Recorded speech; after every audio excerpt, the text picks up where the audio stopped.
Remember this, new levels, new devils. I want to challenge you. For many of you listening to this, it's about to go into a new year. Listen, you can decide at any point in your life to be a new character because you are the lead character in the story of your life.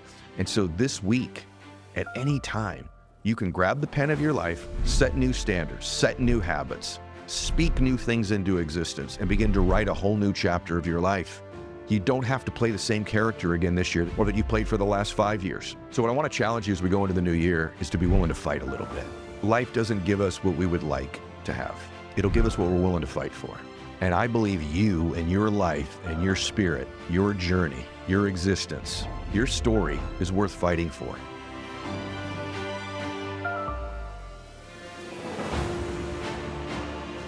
Welcome back to the show, everybody. So this week's topic is perfect timing. So many of you asked me to talk about this. So today's topic is getting to the next level in life. And so we're going to discuss all the things that come with getting to the next level, because all of us want to in our lives. And we seek this next level because we believe our lives would be different. We can impact more people. We can make a difference. We would feel different if we get to that next level. And a lot of that is really, really true. But remember this, new levels, new devils. And so what comes with climbing in life, if we're going to be real, if I'm going to be honest with you, and I've had the, blessing of 53 years of climbing quite a bit, is that new levels, new devils. There's new challenges that come with getting to every single new level in life, which is why most people stop trying to climb, stop trying to improve, stop trying to grow. They say they want to grow. They say they want to get to the next level, but they don't want it as bad as when they were at the bottom.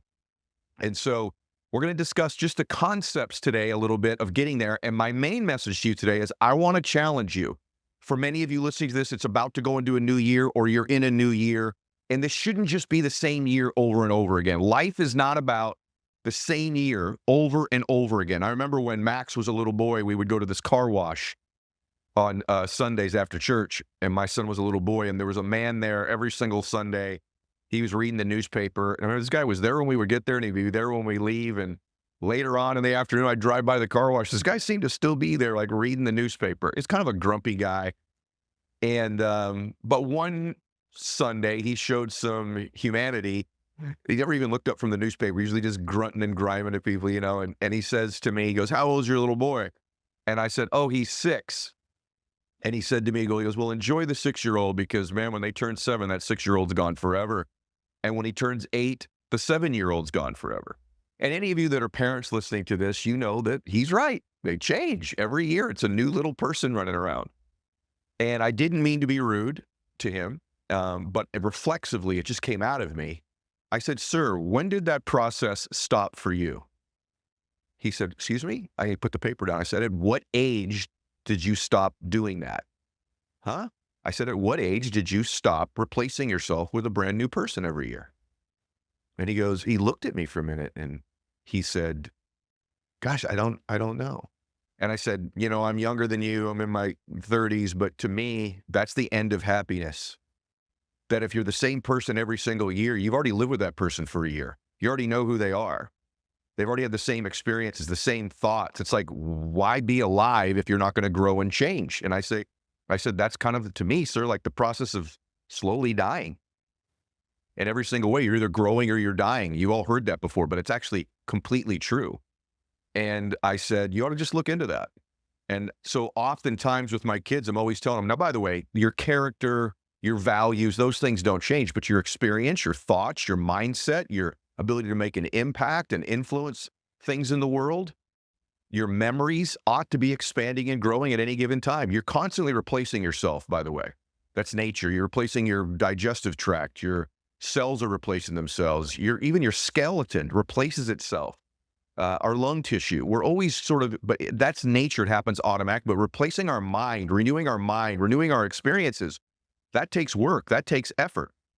I remember when I was turning 40, and we had a birthday dinner, and my daughter, I had just sort of started to get more prominent on social media, become a little bit more well-known, and my daughter said, "So, Daddy, what's up with the midlife crisis?"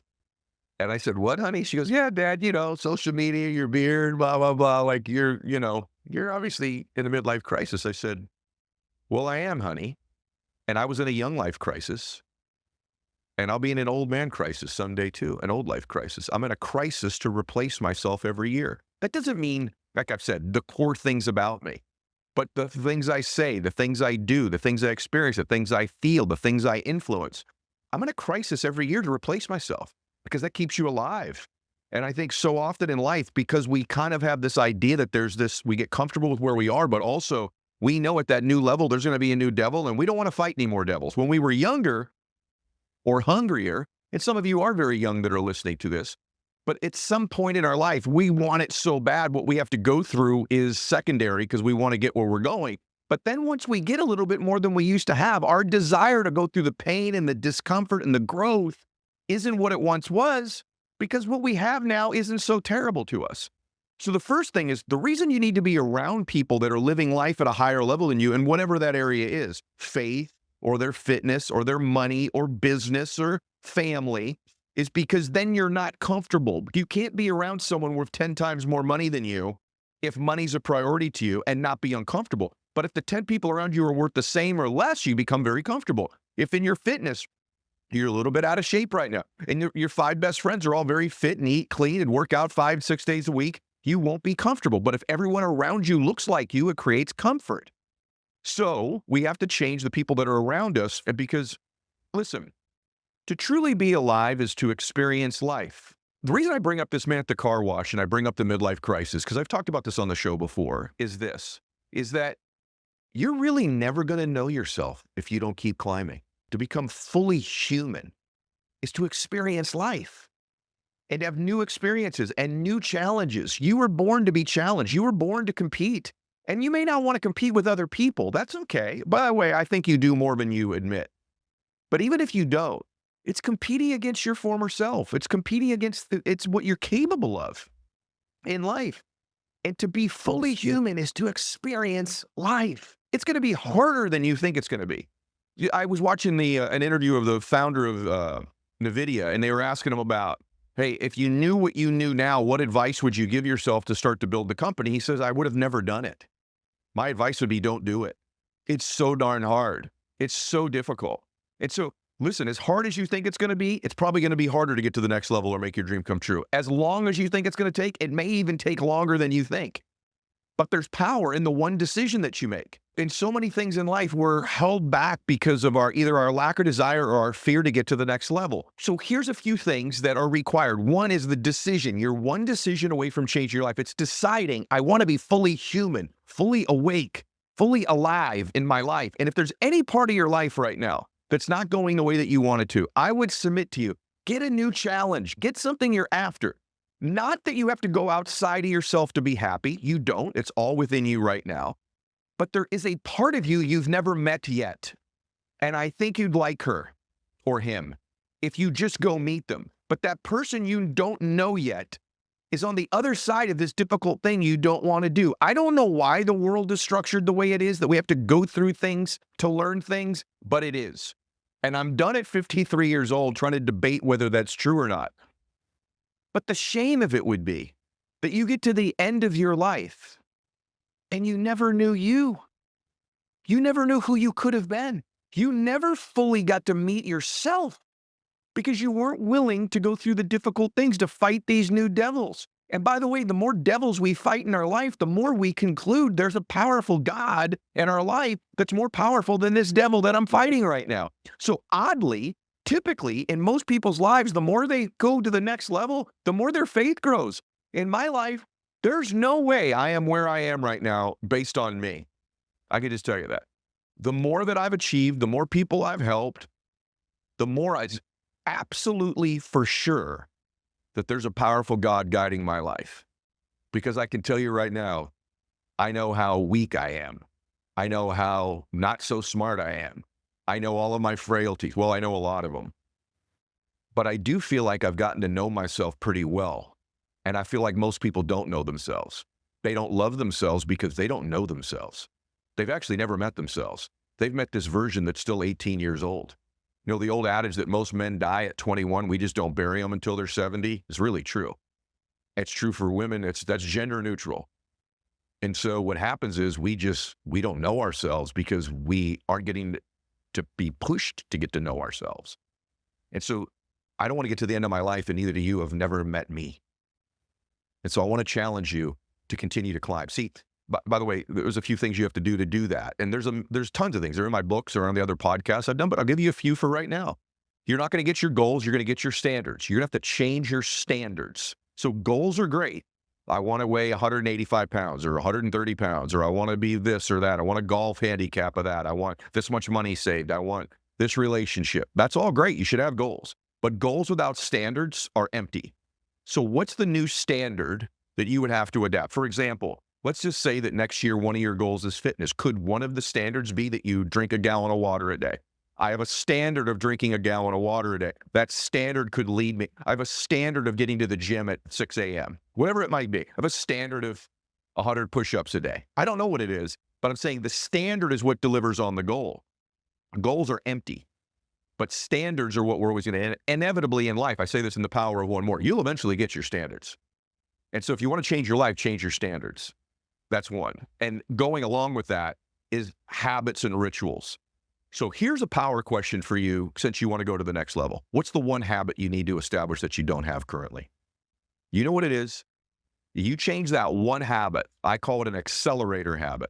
What's that one habit? The catalyst habit that if you'd had this one habit, things would change. It would knock down 10 barriers if you had this one habit. You change, get the standards you want and the habit. And I'm telling you, you're a powerful force to get to that next level. And by the way, it could be a habit you need to get rid of. What's a habit you have that's holding you back from getting to where you want to go that you need to be replacing? And once you get that down, you've opened up a whole world of possibilities for the rest of your life for this year. But go into this new year, go into anything with the same standards that you haven't changed, the same habits, but a new vision and dream. That's cute. That's called a wish. So it's great to have this wish, but for it to become a dream and then to become a reality, you need to change the standard and have an accelerator habit. What makes a leader? It's a tough question, but one thing's for sure. A true leader leads by example, and a true leader takes risks too. They plunge into life with determination. For those who lead by example and who approach life with a palpable passion, there's the Range Rover Sport. Each Range Rover Sport model offers a dynamic, sophisticated take on sporting luxury. The Range Rover Sport offers focused on-road performance and world-renowned off-road capability with industry-leading features like adaptive off-road cruise control that monitors ground conditions and acclimates to the present terrain. Agility, control, and composure are achieved with dynamic air suspension, and adaptive dynamics reduces unwanted body movements to deliver smooth and composed handling. True sophistication and excellent maneuverability, all in a seriously stylish package. Sophisticated refinement meets visceral power in the Range Rover Sport, a new dimension of sporting luxury. Build your Range Rover Sport at LandRoverUSA.com. And I believe having the associations of people around you could change it as well. Okay? And this is important because, like you ever had this thing with your phone where it's listening to you? I was talking about something the other day, talking about strawberries out of the blue. I haven't talked about strawberries in forever. And within like an hour, I'm getting stuff on my phone for strawberries. We all now know our phones are listening to us, right? What we say, this thing's listening and then gives it back to us. Am I right? We all know that. Okay. The universe is listening to you. It's just like your phone. Now, you can call it the universe, you can call it the world, you can call it the Holy Spirit in my case, but it's listening to you and it's giving back to you what you're saying. You need to change your language if you're going to change your life. You have to start to speak things into existence. And this is a very real thing. See, a lot of times people say, oh, don't say universe. That's not a very Christian saying. Yeah, I know exactly what I mean when I'm saying it. Okay? That does not mean the absence of the Holy Spirit. They're not even interchangeable to me. But I'm telling you, the world is listening. There's plenty of scriptures to validate this too for people of faith. The world is listening to what you're saying, just like your phone is, and is going to give it back to you. It becomes the algorithm of your life. And when you begin to change what you say, both inside and outside, not just your internal voice, but the external voice that you use, the world begins to conspire to validate what you're saying. I believe thoughts in many cases are prayers. And I also believe thoughts have a vibrational frequency to them as well. And you can draw to you. Thoughts are like magnets. You will draw to you that which you truly feel to be true. And when you begin to speak something, it validates it. It's an accelerator on the thought. So change your language, change your habits, change your standards, change your life. That's where we're at. And you right now are fully capable of doing that in your life. You know, when I worked at my first job out of college, after my baseball career failed, my real first job after that, I'd been a busboy, I'd bagged groceries at a grocery store. I was an electrician's apprentice. I did these things all through college. But my first actual career out of college, my dad came home from his first AA meeting and said, I got you a job. And I showed up the next day. And the longs and the short of it was, I worked at a boys' home, an orphanage for boys called McKinley Home for Boys in California. And it changed my life. And the reason that it changed my life was I was instantly introduced to needing to be, I worked in Cottage 8. My boys were all 8, 9, and 10 years old. I remember the first day I walked in there, I'll never forget it. I walked in there and these boys were all getting ready for school that day. And I was the new guy with the other counselor that was in there. Remember this, I have no background in psychology. I had no children of my own. And now my job is to basically be a father to these 8 to 10 boys. And right when I walked in, I remember all their eyes turned and looked at me. Who's the new guy? And I remember saying, hey guys, I'm Eddie. I'm here to be with you guys. I can't wait to get to know all of you better. And they all just kind of turned away. But I also remember every one of them looked me in the eye at first. And they had these eyes. I think any child who's gone through any neglect or difficulty in their life, we have different eyes. And those eyes basically say, please love me. Please care about me. Please make me feel safe with you.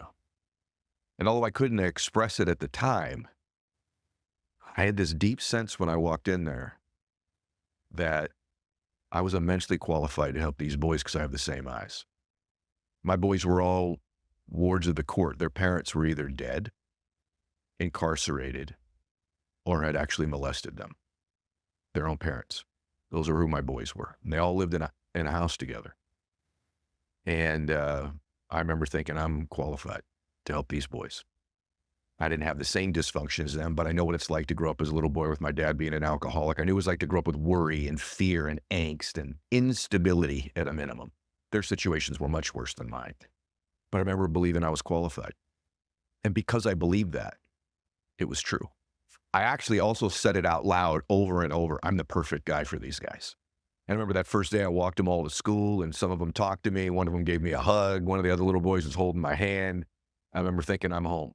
This is what I want to do. And I did that for a very long time. Even as my business career took off, I stayed at McKinley as long as I could. And I remember believing deeply and saying deeply that I was meant to be there. I was qualified to help them because you're most qualified in life to help the person you used to be, as I've said many times. But not only was I've been pretty good at this career I have here, I've been pretty good as an entrepreneur, but I was great at that. And the reason I was great at that is not only did I change what I believed, I said it out loud over and over again.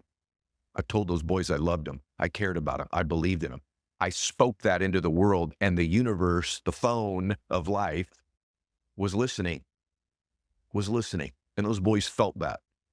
And the other thing I did is I knew at that time, I better change my own standards of the way that I'm conducting myself because these boys are looking up to me. So I changed my standards. And then my habit that I needed to change most in my life was the way that I spoke affection to people because I wasn't any good at it. And I decided that day that my new habit was I would speak how I felt.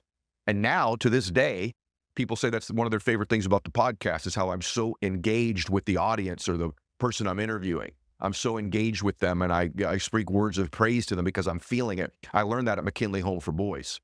But one of the things I learned, the reason I tell you that story about McKinley, is my boys were easily triggered.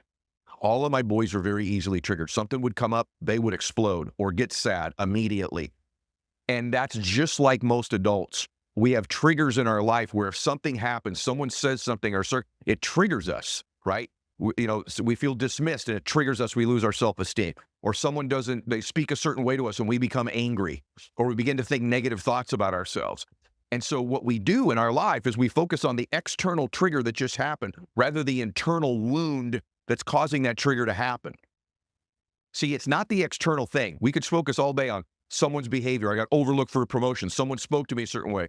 They cut me off in line. Whatever it might be, they were dismissive of me. They were rude to me. and then it's a trigger to us, right? And then we respond out loud and we're upset about the external person rather than contemplating, why does this bother me so much?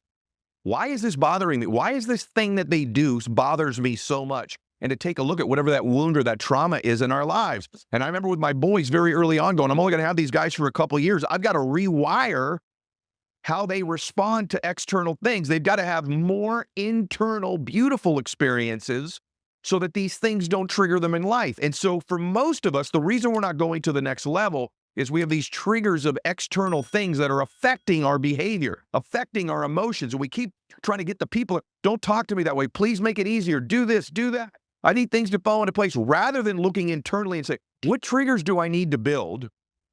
Do I need to build so that when external things happen, I operate in a way that serves me? And those external triggers are started with your standards, your habits, and the way you speak. And then when you have those moments, validate them and take inventory of them in your life. They're like an emotional bank account that you can use during difficult times. Because I'm going to tell you, I said it earlier, it's going to be harder than you think to get to the next level. You're going to have to be more mentally tough than you realize.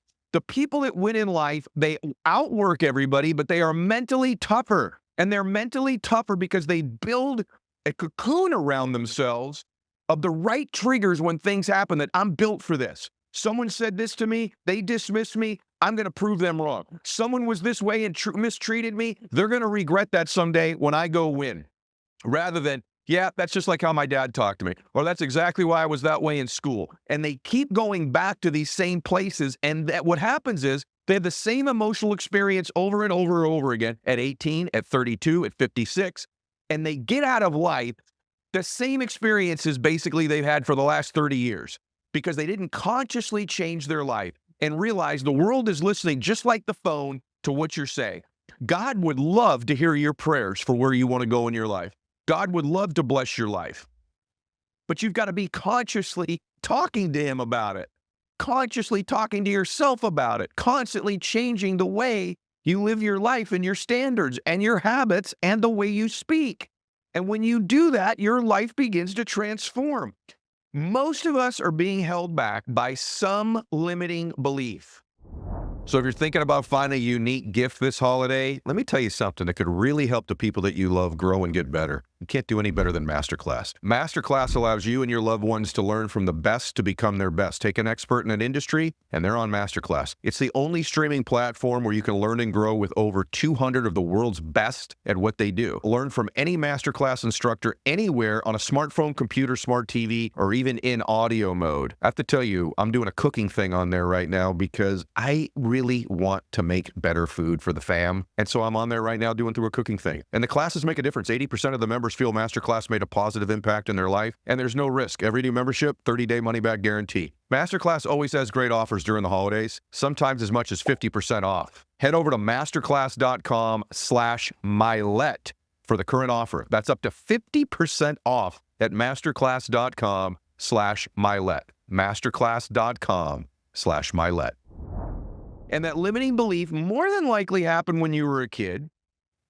And it's limiting you in your entire life. And it's not just limiting you financially. It's not. And it's certainly limiting you emotionally. And it's not even, that's the worst part.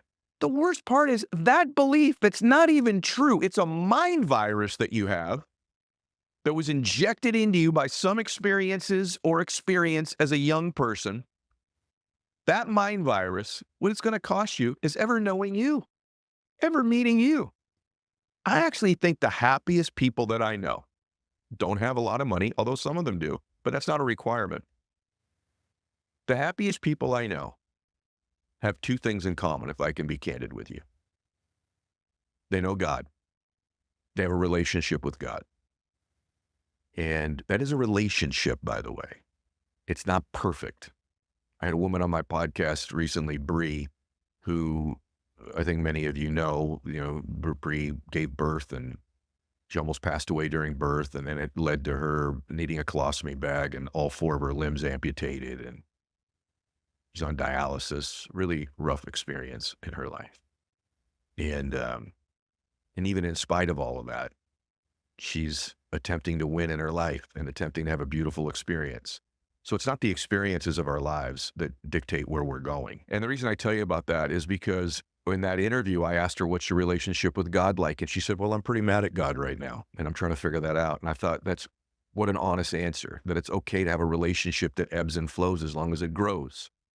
And so the happiest people that I know have a relationship with God, and they have a relationship with themselves.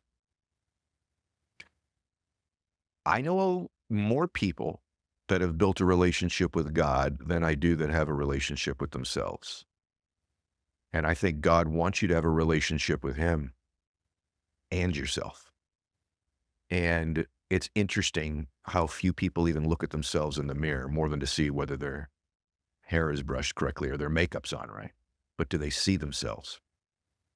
Or have they spent the majority of their life avoiding themselves in achievement, avoiding themselves in relationships, avoiding themselves in their worries and fears and in their mind?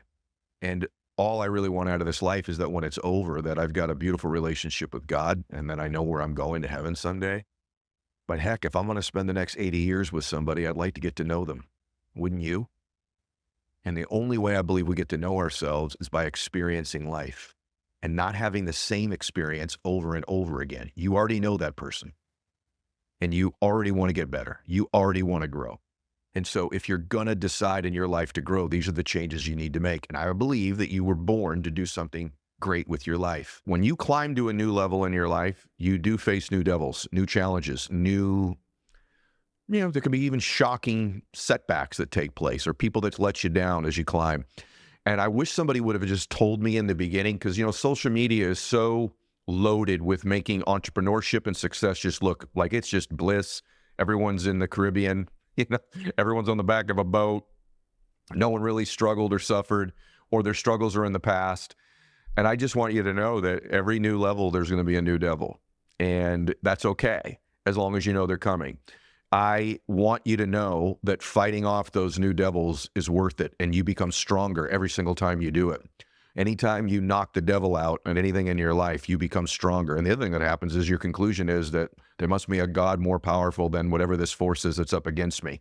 But you're always going to get resistance in your life. There's always going to be resistance to get to the next place. You want to build a leaner body, you're going to have to face resistance. You're going to build bigger arms, you're going to face resistance. You want to build a better family, you're going to face resistance. You want to do anything in your life, you're going to face resistance, because that resistance is what opens you up to realizing you can't do it on your own, that there's a more powerful force in the world than you. At the same time, it's all the learning, all the insights. Most of the learning in life comes from experience. People say, well, do you learn more when you win or when you lose, from failures or successes? I've learned a lot from both. And you know why? They're unique experiences. So I've learned a lot from the wins in my life and the successes, and I learned a lot from the failures. I can't tell you that I learned more from one or the other. I mean, some people say they've got a strong opinion about that. I don't, but I can tell you this. I've learned a lot from both because they're experiences. Let me tell you where I've never learned anything. Treading water, doing nothing, existing, average and ordinary. Remember this in life: weird, rich, normal, poor. And that is not just in money. That's in life. That's an experience. The weird, crazy, unreasonable people rule the world, change the world. Unreasonable people change their own world and the world of the people around them, the people that work with them in their business, their families, their friends. Unreasonable people rule and change the world, even their own little one. And weird, rich, normal, poor. Where you don't learn anything is treading water. Where you don't learn anything is just the average, placid nothingness of life, the flat line of life, which is where most people live. The challenge is that those of you that are living this life where you're pushing through challenges and obstacles and having setbacks, there's this temptation to look at our friends who live the flat line and going, that looks pretty tempting. They seem to have a lot of peace. They seem to have a lot of joy, don't they? It's very easy when you're a climber, when you're somebody who wants to go do something great with your life, when you're somebody who wants to do something awesome, to look around you at the people that are near you who aren't, and to think maybe they have it figured out, because they're not going through pain. They're not going through difficulty. And every time you look at those people, listen to me, in the short term, like you take a snapshot of their life, it does look better. It does. That day, they probably had a better day than you. They didn't have tons of stress. There wasn't some traumatic thing that happened. Nothing drastic went wrong. No catastrophes. No nothing, right? And so on a snapshot, like on a Saturday afternoon at a barbecue, you see a flatline average human that's not doing anything in their life. They look pretty good. But if you were to follow them for a month, a year, a decade, they're miserable because they're not getting to know themselves. They're not growing. You were born to grow. You were born to contribute. You were born to do something awesome. And so in snapshots, the average, ordinary, flatline people, their life looks pretty tempting. But in the long haul, the people we admire, the people who have the juice of life, the people who have the memories and the joy and the contribution, they do difficult things. They do difficult things. If you can build the habit of chasing the difficult things in your life, you've built the habit of self-discovery.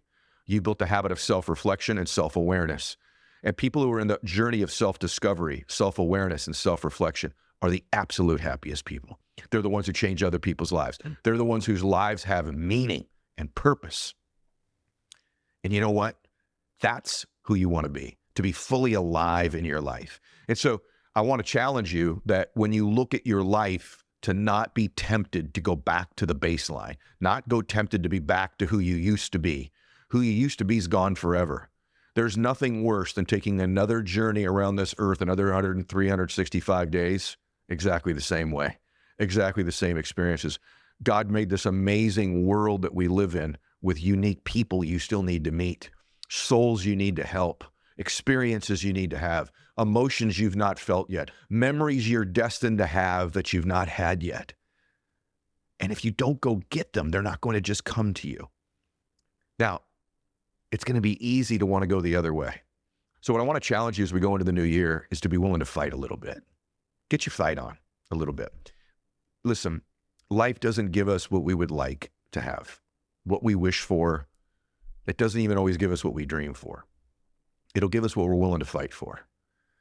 And I believe you and your life and your spirit, your journey, your existence, your story is worth fighting for. I believe the people around you who would benefit from you becoming this next best person, those people are worth fighting for. I believe the people in your life who have sacrificed for you, maybe it's your parents, maybe it's your grandparents, maybe it's your ancestors, I don't know. Those people are worth fighting for. They're worth honoring with the man or woman you're becoming. And settling is not an option in our lives. Settling is such a scary thing to do. And if you've been in that mode for a while, your past doesn't equal your future. You can make a shift at any given time in your life and decide, I'm going to become a new person. See, in your life, the truth is, you're the lead character in the story of your life.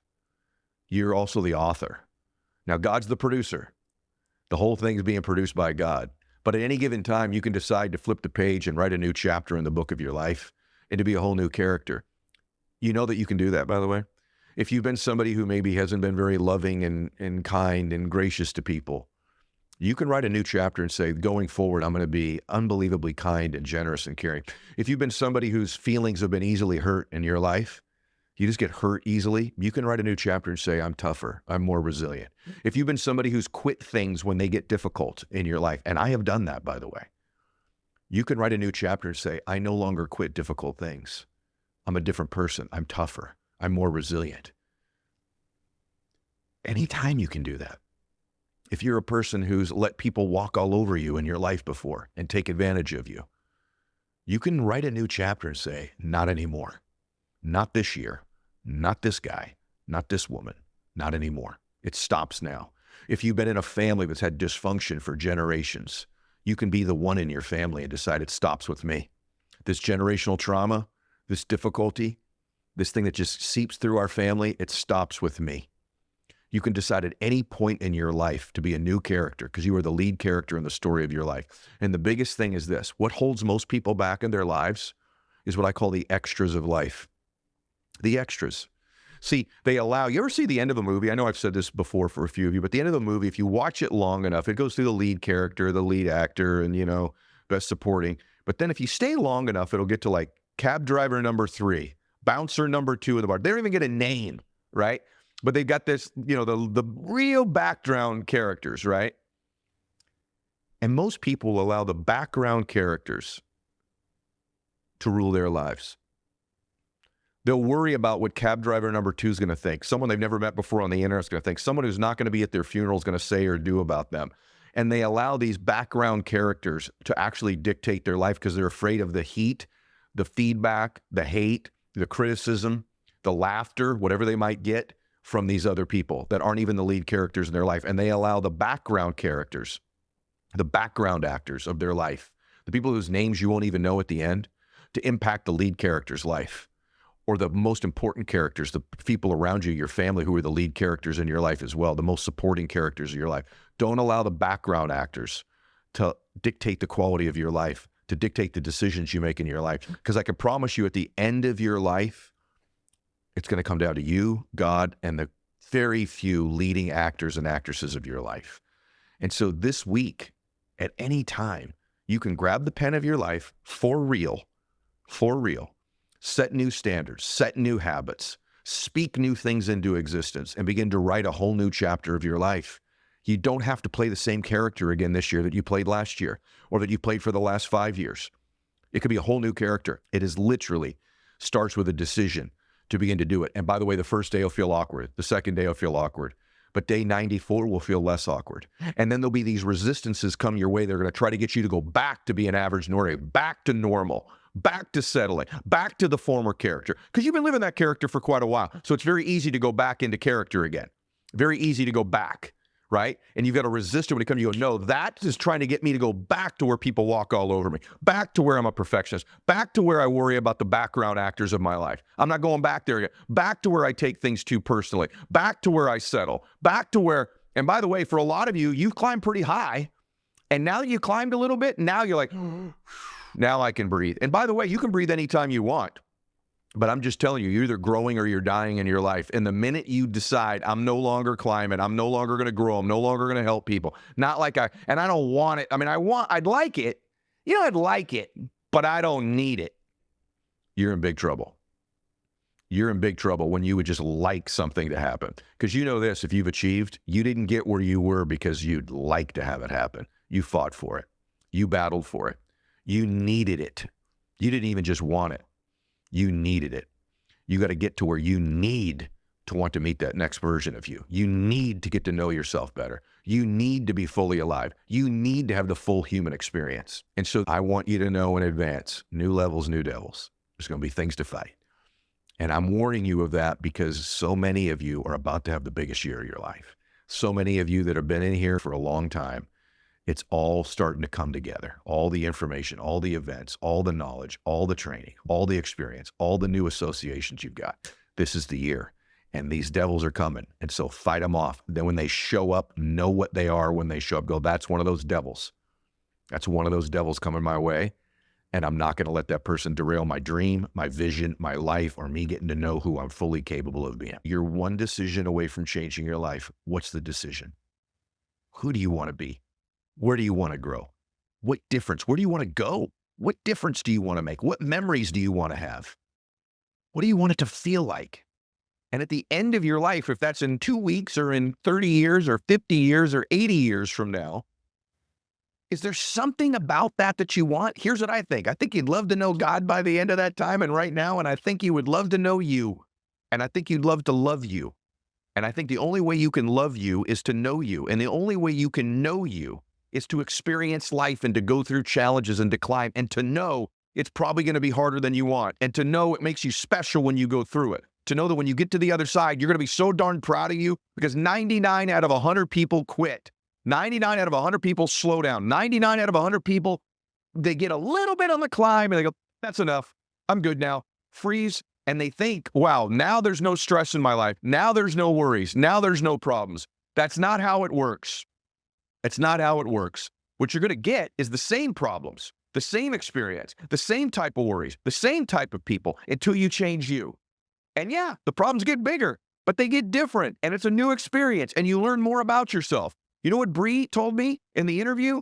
That could you have a bigger challenge in your life than giving birth to your third child? And in birth, You end up losing so much blood, you can't coagulate. You end up waking up and going, I have a colostomy bag and I've lost all 4 of my limbs. And now I'm a mother of 3 and I'm in excruciating pain. I'm on dialysis. Can you imagine a problem bigger than that? And she says that the number one blessing from all of that is she's got to know herself better. She's working on a relationship with God, but she's got to know herself better. And she's tougher. And she's more proud of herself than she's ever been. And she's learned about her husband, that he was such a better man than she even knew, right? And the people around her. And so the only way she got to know this level, the only blessing that comes from something like that is you get closer to God and closer to yourself. Now, do I want you to go through that traumatic of an experience? Absolutely not. But if she can go through that, you can go through whatever's coming your way. Can't you? And that's the blessing of it. It's not comfortable. It's not easy. It's harder than you think. It's going to take longer than you think. And on the other side of it, you're going to go, I know me, I love me, and I'm proud of me. That's what I want for you in your life. And so, yeah, there's going to be new levels, new devils. And yes, the world is listening to what you're saying. And you know what? You're going to fully experience your life. The ups, the downs, the ebbs, the flows, the highs, the lows, the good and the bad. And that's the full experience of life. It's so awesome when you're living life all out. By the way, the happiest you've ever been in your life oftentimes is the most challenging.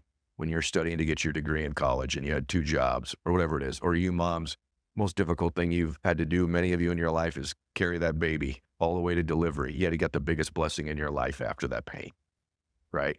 Those of you that are fitting in the gym, all the suffering and the difficulty you go through in the gym to get that feeling, those endorphins, that strength, that confidence that comes from doing something most people aren't going to do in their life. There's something cool in life about doing stuff most people aren't willing to do. And the reward for that is you're going to get things they aren't going to get. My challenge to you today is to go for it. And I know it's the beginning of a new year for many of you listening to this. You want the same year again? You don't. Even if it was a good one, you want a different good one. And the way it becomes a different good one is you're a different good one. All right, everybody. God bless you. Max out. Please share today's episode.